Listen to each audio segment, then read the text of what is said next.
Hello viewers, সবাই কেমন আছো? আশা করি অনেক ভালো আছো। আজকে আমি পাকিস্তানে পার্লারে চলে এলাম চুলে কালার করার জন্য। দেখতে পাচ্ছ চুলে কালার করতে চলে এসেছি। আর এদিকে চুলে কালার করতে এসে কী হয়ে গেল দেখো, কতগুলো চুলের মধ্যে আমাকে এইগুলো দিয়ে রাখছে, এতগুলো ফেল পেপার দিয়ে আটকে রাখছে আমার চুলগুলো। ভেবে দেখো তো, কালার করতে আসলেও কতটা অশান্তি না? নিজেকে একটু সুন্দর করবো, সেটাতে কত টাইম দিতে হয়। যাই হোক, হাজব্যান্ড বললো চুলে কালার করতে হবে, চুলে কালার করলে তার নাকি সুন্দর লাগে। আসলে ভাই, এটা আমার না, এটা আমার বরের কথা। তার অনেক পছন্দ হয়েছে চুলে কালার করা। আসলে আমার চুলে আগে থেকে কালার ছিল, আসলে হালকা কালার ছিল, কিন্তু ও আমাকে অনেক বেশি হাইলাইট করতে বললো। মানে এটা নাকি অনেক সুন্দর লাগবে, আমাকে নিজেই বললো যে এটা একটু করো, তোমাকে বেস্ট লাগবে। আমি বললাম ঠিক আছে, যখন তার ইচ্ছা হয়েছে এখন আর আমি মানা কীভাবে করি। তো চলো, আমি চলে এসেছিলাম পাকিস্তানের সুন্দর একটা পার্লারে। আর এই পার্লারে আমি রেগুলারই আসি। এই পার্লারটা অনেক বেশি ভালো, আর এটার কাজকামও অনেক বেশি সুন্দর, তাই আমি চলে এসেছিলাম আজকে কালার করার জন্য। যাই হোক, ভালো একটা মুড নিয়ে সকালবেলা চলে এসেছিলাম পার্লারে। আমার চুলগুলো কালার করবো তাই। দেখো, আমার চুলে অলরেডি কালারগুলো বসিয়ে দিয়েছে, দিয়ে এই যে পেপার দিয়ে আটকে রেখেছে। এখন জানি না কতক্ষণ অবধি তারা আমাকে এটাতে আটকে রাখে। হায় হায়, আজকে আমার কপালই খারাপ। এই যে আমি যেদিন আমার ধৈর্য শক্তি কম থাকে সেদিনই আমার সাথে এগুলোই ঘটে। যেদিন আমি চাই যে আসলে না, আজকে কোনো কিছুই হবে না, আজকে কোনো রকমভাবেই আমি আজকে বাইরে যাব না, আজকে কোনো প্ল্যানিং নেই, কিন্তু না, সেদিন আমার প্ল্যানিং বেশি থাকে। আসলে মানুষ সবসময় যেটা ভাবে সেটা কিন্তু হয় না, এটাই আসলে বাস্তবতা। আমরা আসলে ভাবি একটা, করি আর একটা, এটাই আমাদের রুলস। আমরা যখনই দেখবেন যে কোনো কিছু ভাবতে যাই, কিন্তু আমরা করে ফেলি আর একটা, এটা আসলে হয়। এটা আসলে মানে সবসময় বলা যায় না এক্স্যাক্টলি যে কখন কি করব আমি, আমার মন কখন কি চাইবে। আসলে মন কখন কার কোনটা চেয়ে বসে এটা কখনোই বলা যায় না, এটা যার যার ব্যক্তিগত ইস্যু হয়ে দাঁড়ায়। যাই হোক, আমার আজকে এই যে চুলে কালার করার ফুল প্ল্যানিংটাই হচ্ছে আমার বর। কারণ আমার বর হঠাৎ করে জানি কোথা থেকে দেখে আসলো, দেখে এসে রাতের বেলা আমাকে একটা কালারের ছবি দিয়ে বললো যে এই কালারটা তোমাকে করতে হবে, এই কালারটা অনেক বেশি সুন্দর। তারপরে আমার বর একটু আমাকে নিয়ে ঘুরতে যাওয়ার প্ল্যানিং করতেছিল। আমরা তো একটু চাচ্ছিলাম যে মাড়ির দিকে যাবো, যেদিকে আসলে অনেক বেশি বরফ এরিয়া, সেখানে যাওয়ার একটু প্ল্যানিং ছিল। তো সেই জন্য আর কি আরও বেশি করে স্পেশাল একটু নিজেকে তৈরি করা। অবশ্য আমার বর সবসময় স্পেশাল থাকতে বা আমাকে রাখতে পছন্দ করে, বাট আমি সেরকম একদমই না। আমি অনেকটা অগোছালো টাইপের একটা মেয়ে, নিজের যত্নটাও ঠিকমতো নিতে পারি না, এই হচ্ছে কথা। তো যখন থেকে আমার আম্মু ছিল তখন থেকে আমার আম্মু আমাকে শাওয়ার করিয়ে দিত।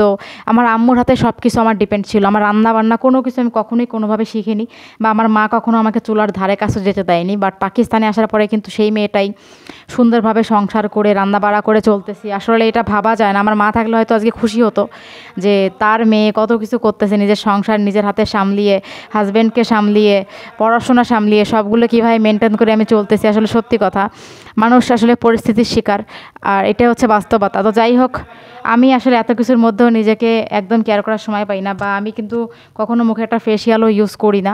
কিন্তু হঠাৎ করে আমার বর কেন জানি না আমাকে বললো যে তুমি এগুলো করো, নিজেকে একটু সুন্দর রাখো, তোমাকে ভালো লাগবে। আমার শাশুড়ি মাও সেই কথা বললো। যাই হোক, তারপরে আমি চলে এসেছিলাম সকাল সকাল বরের কথা শুনে। আর আমার বর আমাকে এখানে ড্রপ করে দিয়ে চলে গেছিলো, সে বলছিল যে সে পরে আসবে। তো এই জন্য আমি আসলে আমার কাজ আমি শুরু করে দিয়েছিলাম। আর আসলে বরের সাথে ঘুরতে যাবো বলে কথা, নিজেকে একটু স্পেশাল করাটাও কিন্তু দরকার ছিল, এটাও কিন্তু একটা কথা। যাই হোক, আর একটা কথা বলে রাখি, পাকিস্তানের মেয়েরা কিন্তু অনেক বেশি হেয়ার কালার পছন্দ করে। প্রায় আপনি ম্যাক্সিমাম ফ্যামিলিতে গেলেই দেখবেন যে সবাই বেশিরভাগ ক্ষেত্রেই হেয়ার কালার করে। ওরা আসলে হেয়ার কালার করতে অনেক বেশি পছন্দ করে। আমি বেশিরভাগ ফ্যামিলিতে গিয়েই দেখছি তারা আসলে হেয়ার কালার অনেক বেশি করে। আসলে ওদের হেয়ার কালারগুলো অনেক পছন্দ দেয়, ওরা করে। পাকিস্তানের কিন্তু কালো কালারের থেকে অন্যান্য টাইপের হেয়ার কালারগুলো বেশি করে। এটা আসলে পার্লারি আপুর ছেলে, দেখতে পাচ্ছেন পিছনে, তার আরও বেবি আছে, বাট এটা আসলে ছোটো।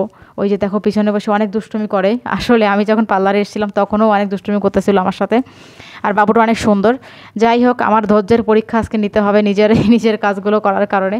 তো অনেকে আমাকে আসলে আমার এগুলোর ভিডিও দেখতে চাও যে আপু তুমি দেখাও, তুমি কীভাবে সাজুগুজু করো, কীভাবে মেকআপ করো, আর কীভাবে তুমি এই যে হেয়ার কালারগুলো করো। তো ভাবলাম যে আমি সবগুলো এখন থেকে তোমাদের সাথে একটু একটু করে শেয়ার করে দেবো, যাতে তোমরাও আমার সাথে সবগুলো ভিডিও এনজয় করতে পারো, আমি কি করি, আমার সঙ্গে থাকতে পারো তোমরাও।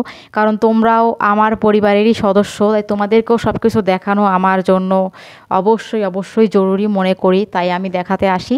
যাই হোক, দেখতেই পাচ্ছ মন মেজাজ কিন্তু অত বেশি ভালো নেই, কারণ এই যে বেশিক্ষণ বসে থাকতে ভালো লাগে না। এখনও কিন্তু চুলে কালারগুলো অ্যাপ্লাই করতে হবে, সব রকমের কালার অ্যাপ্লাই করার পরে তারপরে রেজাল্ট তোমরা দেখতে পারবে। এখনও কিন্তু একটা কালার না, এখানে পরপর তিনটা কালার অ্যাপ্লাই করার পরে মেন কালারটা আসবে।